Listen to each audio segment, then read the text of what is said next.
नमस्कार, जय हिंद। स्वागत है आपका नाज़ अकेडमी एजुकेशन पर। उम्मीद है आप लोग सब ठीक होंगे और सेफ़ होंगे। तो आज आपका हिंदी का पेपर था और मुझे उम्मीद है आपका जो हिंदी का जो पेपर है बहुत अच्छा गया होगा। इनफैक्ट इतना अच्छा कि आप 80 आउट ऑफ 80 लेकर ही आओगे, ऐसा बोल रही हूँ मैं। ठीक है, आपने कितना लिखा है वो आपके ऊपर डिपेंड करता है, वो अभी हम चेक करेंगे। ठीक है, कि आपका कौन कौन सा आंसर रॉन्ग हो सकता है, कौन राइट हो सकता है और आपको कितने मार्क्स मिल सकते हैं टोटल में से। बट जिन बच्चों ने, जिनको मैंने बताया था फॉलो, जो उन्होंने मुझे किए थे, जो ट्रिक मैंने बताई थी, जो मैंने उनको ग्रामर बताए थे, व्याकरण, ये सारे करके जाइए तो आपके मार्क्स बहुत अच्छे आएंगे। जिन्होंने किया होगा तो उनके मार्क्स डेफिनेटली बहुत अच्छे आए होंगे। चलिए चेक करते हैं। सबसे पहले आता है आपका विभाग 1 जो 10 मार्क्स के लिए है। ठीक है, इसमें तो आप इसको ढूंढ के लिखना पड़ेगा, बट इसके अंदर जो ग्रामर होता है ना, जैसे कि यहाँ पे दिया हुआ है समानार्थी शब्द ढूंढ कर लिखिए। तो मेहमान का क्या होगा, वो आपने क्या लिखा, प्रयास यानी कोशिश, है ना। समानार्थी यानी कि सेम होना चाहिए, शाम यानी कि संध्या का, और दीपक यानी कि जो दीप होता है उसको बोलते हैं। तो जो देखो दीपक दिया गया ना, दीपक का क्या होगा, प्रकाश आ जाएगा। राइट, चलो ये हो गया। और आगे जाएंगे तो आपको सारी चीज़ तो मिल ही गई होगी। और नीचे चलते हैं, देखते हैं और क्या पूछा गया है। उसके बाद आपको अपने विचार पूछे होंगे कि अतिथि भवा, अतिथि भवा यानी जो मेहमान है, अतिथि मेहमान को ही बोलते हैं। तो ये आपने लिखा होगा अगर आपको याद रहा होगा तो। ठीक है, तो इसके ऊपर आपको विचार लिखने होंगे। मैंने बोला था 4 से 5 6 इनफ लाइन, इतना ही लिख कर आना, ज़्यादा लिखने की ज़रूरत नहीं। 2 मार्क्स के लिए आप 4 से 5 लिखते हो ना, तब भी आपको मिल जाएगा, 6 की ज़रूरत भी नहीं पड़ती है। ठीक है, नेक्स्ट पर चलते हैं। नेक्स्ट में क्या क्वेश्चन किया गया है, विलोम शब्द बोला गया है, यानी कि अपोजिट। मैंने ये भी बोला था करके जाना। ठीक है, मतलब आपको पैराग्राफ में से ही पूछा जाता है। तो पुण्य का क्या आया होगा, पाप आया होगा, आप अपने पैराग्राफ में देखे होंगे। विष का क्या आया होगा, अमृत आया होगा। ठीक है, असत्य का सत्य आया होगा। जय का क्या आया होगा, चलो देख लेते, चेक कर लेते। तो जय का आपके इसके अंदर दिया गया है पराजय। ठीक है, तो पराजय हो गया। और एक कौन सा बाकी रह गया हमारा, एक रह गया विष, है ना। तो विष का आपके इसके अंदर क्या दिया गया, हम वो देख लेते हैं। हाँ, तो मेरे अकॉर्डिंग था ना, आगे आगे कहाँ है। तो देखो मैंने क्या बोला था, विष का अमृत है, तो अमृत है ना, यहाँ पे दिया भी हुआ है। तो अगर आपने यही लिखा है तो आपके आंसर फिक्स, मतलब आपको मार्क्स मिल जाएंगे। ठीक है, पूरे के पूरे। तीसरा है, किसी एक समाज सुधारक के बारे में अपने विचार लिखिए। तो किसी एक समाज सुधारक जो है उनके बारे में आपने लिखा है, तो फिर आपको मिक्स मिल जाएगा 2 मार्क्स के लिए। ठीक है, 4 लाइन भी लिखा होगा तब भी मिल जाएगा। बट हाँ, जो आपकी हिंदी है ना वो प्रॉपर लिखी होनी चाहिए, यानी कि काने मात्रे डंडी बिंदी वगैरह ठीक होनी चाहिए। ठीक है, अगर एग्जामिनर स्ट्रिक्ट नहीं रहा तो दे देगा आपको, हाँ, लेकिन स्ट्रिक्टली चेक किया तो फिर थोड़ा सा वहाँ पे ये हो जाता है कि है ना, आपने व्याकरण का वो छेद सही से नहीं किया होगा, वो है ना, इसलिए। नेक्स्ट क्वेश्चन आपको यहाँ पे 6 मार्क्स के लिए बताया गया है। निम्नलिखित प्रश्नों के उत्तर लगभग 80 से 100 शब्दों में लिखिए। बैजू बावरा के संगीत का सच्चा पुजारी है ये, या सुनो किशोरी। ओजोन विघटन संकट से बचाने के लिए किए गए अंतर्राष्ट्रीय प्रयासों का संपेक्ष में लिखिए। तो ये भी मेरे चैनल पे सारे के सारे मैंने क्वेश्चन आंसर आपको ऑलरेडी बताए थे, अगर आपने याद करके गए होंगे तो आपको मिल जाएगा। ठीक है, चलो और आगे आए तो क्या मिलता है आपको, एक वाक्य में उत्तर लिखना है, ये लिख लिए होंगे आप। और आगे चलते हैं, देखते हैं व्याकरण में और क्या आया था। अब आता है विभाग 2, ये भी आपका 20 मार्क्स के लिए है। ओके, विभाग 2 जो है, आगे जाइए आगे जाइए। उपसर्ग हटाकर पद्यांश में आए हुए मूल शब्द लिखिए। यहाँ पे देखो सुमिति है ना, तो इसका मूल शब्द होगा कुछ, चलो देखते हैं क्या होगा। पद्यांश, सुमिति सुमिति सुमिति, है ना।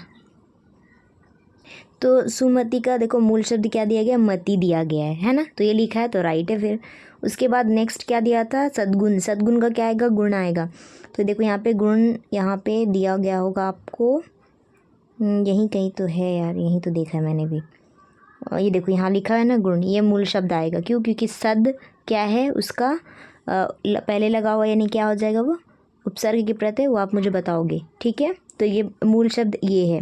उपसर्ग हटाना है तो उपसर्ग पहले लगने वाला उपसर्ग होता है, बाद में लगने वाला प्रत्यय होता है। ठीक है, ये भी मैंने समझाया हुआ है। निर्जन का क्या आएगा, तो आपको अभी यहाँ पे अहिंसा का क्या आ जाएगा, हिंसा आ जाएगा। ठीक है, चलो अगर आपने ये सब लिख कर आए हैं तो फिर आपका आंसर राइट है। निर्जन का भी बता ही देती हूँ। तो निर्जन का क्या आ जाएगा, यहाँ पे देखो लिखा हुआ है जन, तो जन क्या है, मूल शब्द आएगा। ठीक है, ये लिख के है तो फिर राइट है, टेंशन मत लो। ओके, पैराग्राफ से ये देख के तो लिख लिया होगा। आगे चलते हैं, वचन बदल कर लिखो, वचन वचन वचन, यानी कि क्या आ गया होगा, पहला है ये वचन बदल कर लिखो शब्दों का। बीमारियों का क्या आएगा, बीमारियाँ, क्या आएगा, बीमारी।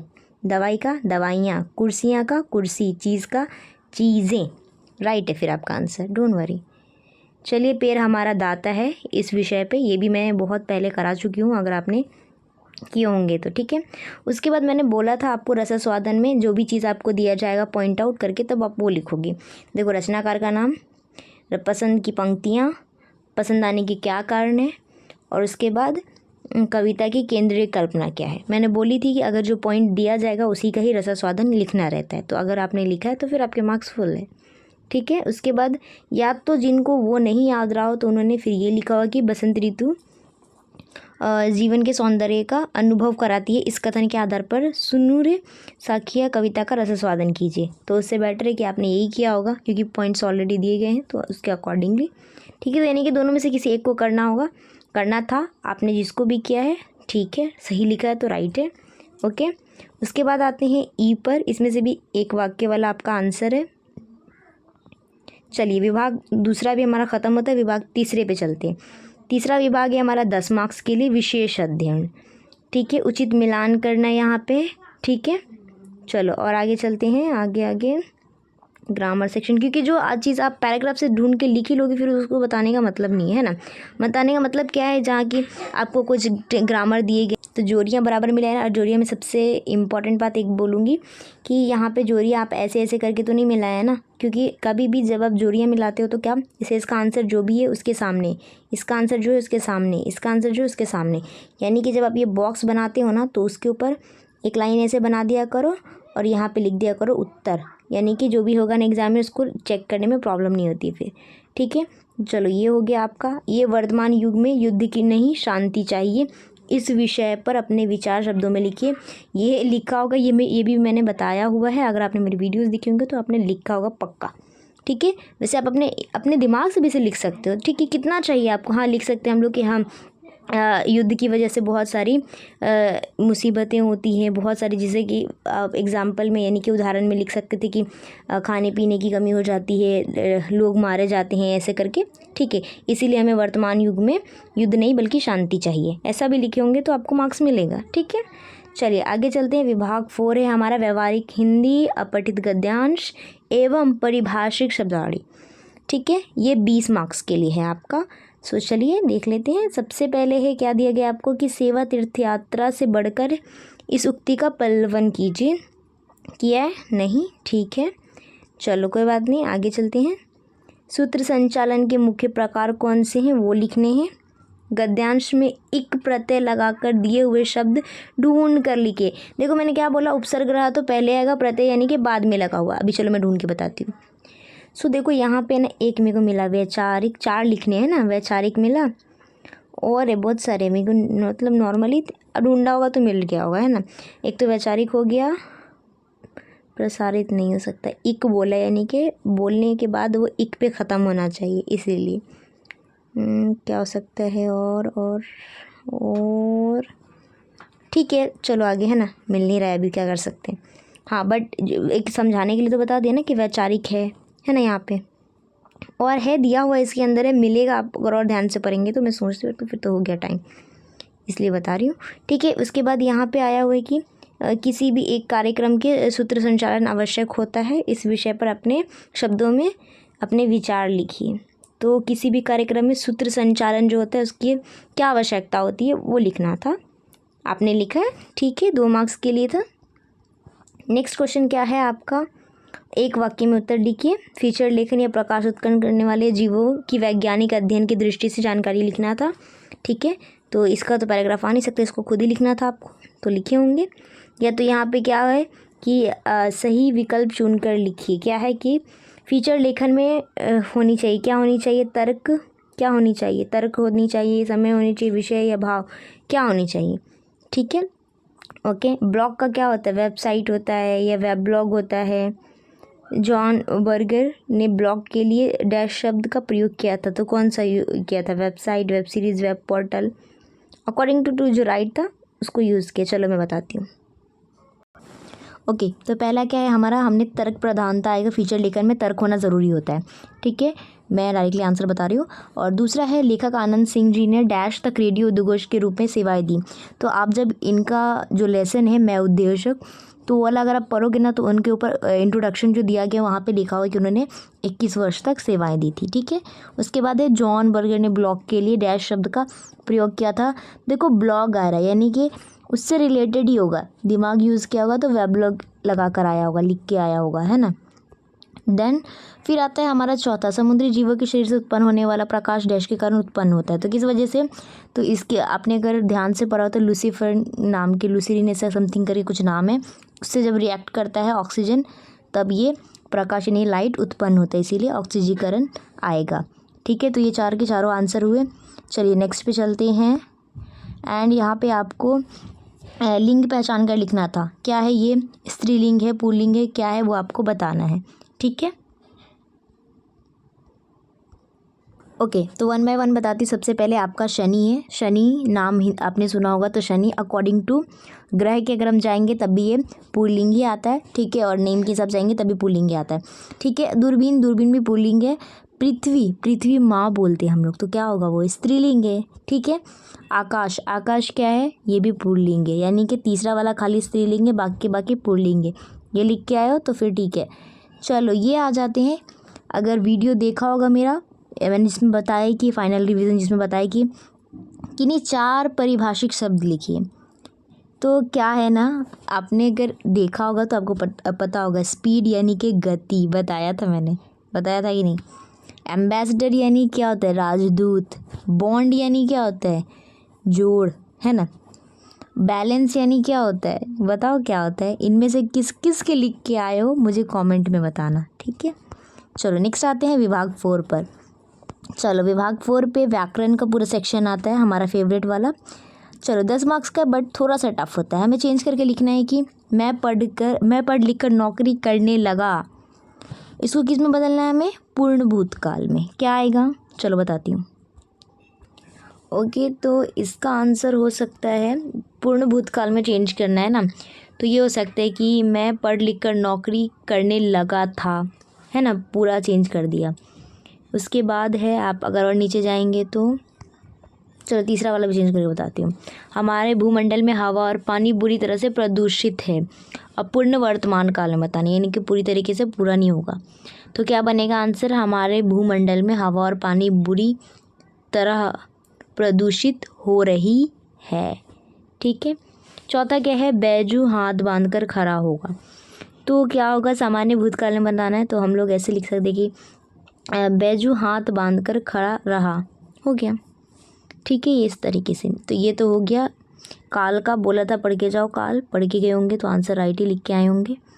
देन आता है आपका मोस्ट फेवरेट, अलंकार पहचान कर उनके नाम लिखिए। कौन सा अलंकार बोला गया है? उद्धृत। ठीक है, उसकी क्या है पहचानिए, और किसी 2 को लिखना है। ठीक है, लिखना था। ठीक है, इसमें भी वही बोला, उद्गृत रस पहचान कर बोला गया यहाँ पे लिखने के लिए। ठीक है, अब नीचे आते हैं मुहावरे के ऊपर। मुहावरे के ऊपर क्या है? जैसे जान बख्शना क्या होता है? फलीभूत होना, शक्ल पर 12 बजना, हवा लगना, क्या है? इन सब के अर्थ लिखने थे, फिर उनको वाक्य में प्रयोग करना था। अगर आपने इसी तरीके से किया है तो फिर राइट है। चलो मैं इनके ना आंसर बता देती हूँ। जान बख्शना ये सब क्या होता है? तो जान बख्शना का मतलब क्या होता है? अपने प्राणों की रक्षा करना। ठीक है, इसका फलीभूत होना यानी कि किसी चीज़ में सफल होना या तो लाभदायक। शक्ल पे 12 बजने यानी टेंशन में आना, है ना। जैसे कि आपकी टीचर आपको बहुत सारा होमवर्क देती है, आपकी शक्ल पे 12 बजने लगता है। हवा लगना। ठीक है, तो इनके अगर आपने अर्थ लिखे होंगे और फिर इन मुहावरों को आपने वाक्य में प्रयोग किया होगा तो आपको मार्क्स मिल जाएंगे। ठीक है, एक एक मार्क्स के लिए, यानी कि हाफ ऑफ मार्क्स दोनों पे था। तो 1 मार्क्स जिसमें यूज़ किया हो, चारों में से जो 2 को लिखे होंगे। ठीक है, अब आखिरी के आपका बचा हुआ निम्नलिखित वाक्य को शुद्ध करके वाक्य फिर से लिखिए। देखिए मैंने आपको ये भी बोला था कि शुद्ध वाक्य लिख अच्छे से पढ़ के जाना। इसमें ना कुछ मिस्टेक दिया होगा, और आपको वही हटाकर लिखना होगा। क्या लिखा है कि उन्होंने व्यवस्थित करने की सभी प्रयास निष्फल रहा। व्यवस्थित हो सकता है क्या कि कुछ और है यहाँ पे? तो अकॉर्डिंग टू यू, लोगों ने देखा और हैरान रह गया, तो यहाँ पे और आएगा, और नहीं, और हैरान रह गए। ठीक है, तो कुछ मिस्टेक्स दिए होंगे ऐसा। ठीक है, तापमान बढ़ने से ध्रुवों पर जमी हुई विशाल बर्फ राशि पिघलने के समाचार भी आ रहे हैं। ऐसा होगा क्या कि कुछ और होगा? चेंज करो। जब देखो, जब हम अशुद्ध वाक्य बोलते हैं ना तो खुद ब खुद बेकार लगता है, और वो ऐसा लगता है नहीं ऐसा होना चाहिए, चेंज होना चाहिए इसमें कुछ, तो वो आपको खुद समझ में आ जाता है। चौथा क्या था? दिलीप उच्च शिक्षा के लिए लंदन चले गए। शिक्षा ऐसे आएगा क्या? रॉन्ग है, शिक्षा ऐसे होता है, राइट है कि नहीं? तो क्या होगा? दिलीप उच्च शिक्षा के लिए लंदन चला गया। लड़की थोड़ी है वो, लड़का है, चला गया। तो मिस्टेक को सही करना था। ठीक है, सो आई होप आप लोगों ने किए होंगे, and all the very best बोलूँगी, बेस्ट ऑफ लक। इसलिए कि जब आपका रिजल्ट आए तो होप अच्छा है आपको हिंदी में, क्योंकि हिंदी स्कोरिंग सब्जेक्ट है ना। तो 80 out of 80 इसमें मिल जाए, और एटलीस्ट आपको स्कूल से, देखो ओरल ना कभी भी 15 से ऊपर से जाता है आपके स्कूल से, तो इसके लिए टेंशन मत लो। तो आपको एटलीस्ट 95, 90, 80 इतना मिल जाता है तो ठीक है ना, है ना। आपने कौन सा इसको साल भर पढ़ा है? मुश्किल से एक दिन पहले तो बुक खोलते हैं हम, वीडियो सर्च करते हैं, है ना। मैम का मिल जाए, सर का मिल जाए, देख लिया, फटाफट हो गया काम अपना, है ना। सो इतना टेंशन लेने की ज़रूरत नहीं। किसी का ख़राब भी गया है तो आप मार्क्स स्कोर कर लोगे। ठीक है, सो चलिए मिलते हैं नेक्स्ट वीडियो में। बाय एंड टेक केयर, और टेंशन मत लेना। ठीक है, जो नेक्स्ट सब्जेक्ट है ना उसके लिए तैयारी करो, और जो हो गया सो उसे भूल जाने का, जैसा भी गया पेपर ठीक है, नो प्रॉब्लम। नेक्स्ट आगे देखिए क्या हो रहा है, उसे देखिए ध्यान से, और उस वाले को अच्छी कीजिए। ठीक है, और स्पेशली JEE वालों को बोलूँगी जो JEE देने वाले हैं, क्योंकि उनको लिए 75% मैं बोलती हूँ। कास्ट वाले होंगे तो 65 चाहिए रहता है उनको, तो उनके सारे सब्जेक्ट के मार्क्स एक साथ आते हैं ना। जी नीट वाले को तो प्रॉब्लम ही नहीं है, उसको हिंदी से क्या काम है ना, उसको तो फिजिक्स केमिस्ट्री बायो से मतलब रहता है बस, कि इतने में 150 आ जाए, बाकी सब में पास हो गए, काम हो गया हमारा। सो चलिए मिलते हैं नेक्स्ट वीडियो में। Bye and take care, and do subscribe for our channel, okay, for more videos. Bye and take care, answer keys के लिए भी।